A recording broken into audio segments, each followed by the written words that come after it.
Today is January 10th.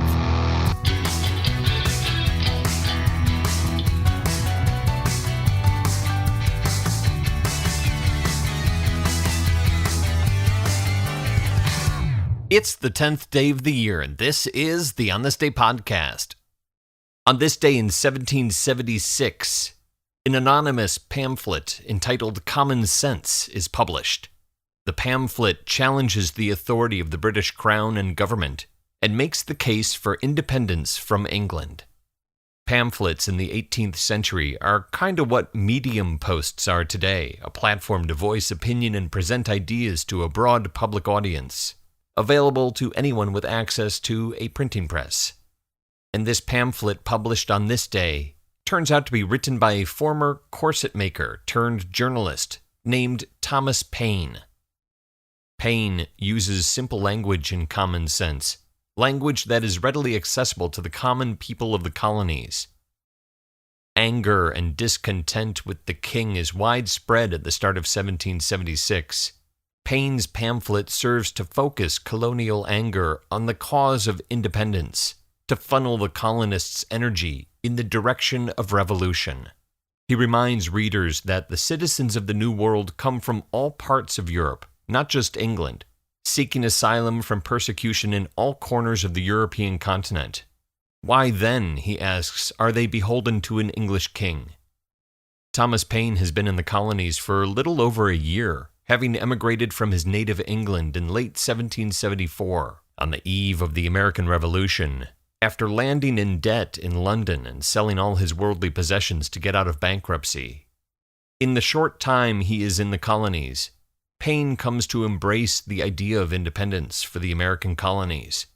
He follows the news of the Battle of Lexington and Concord in 1775 and the Siege of Boston later that year.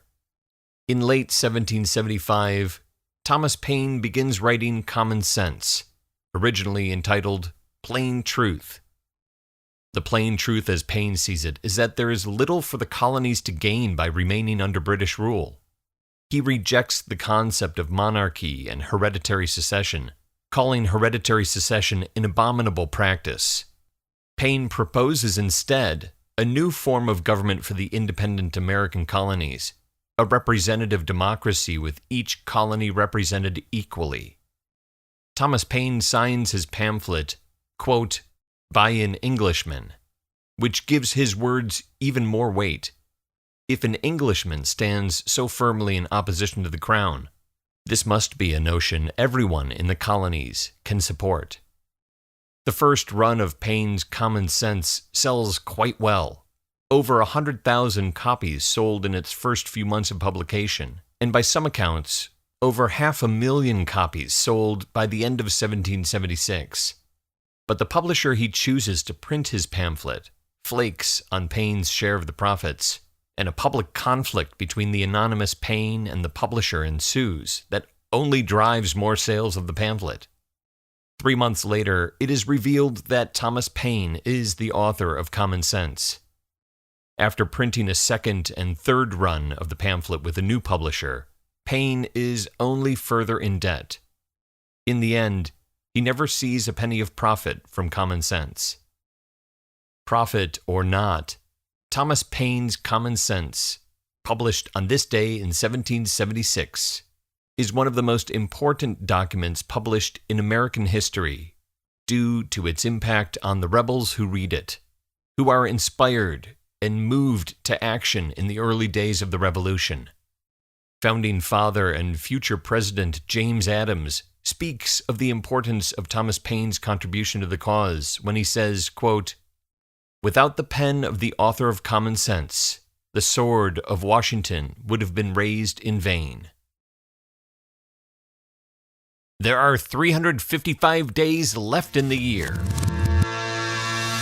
On This Day is produced by me, Dave Schultz. Thank you very much for listening. You can follow along on Twitter at OnThisDayPod. Again, that's at OnThisDayPod, or Facebook /OnThisDayPodcast. Share the show with your friend. Pop over to iTunes. Leave us a review if you are new to the show and you haven't done that. Reviews at iTunes help a lot.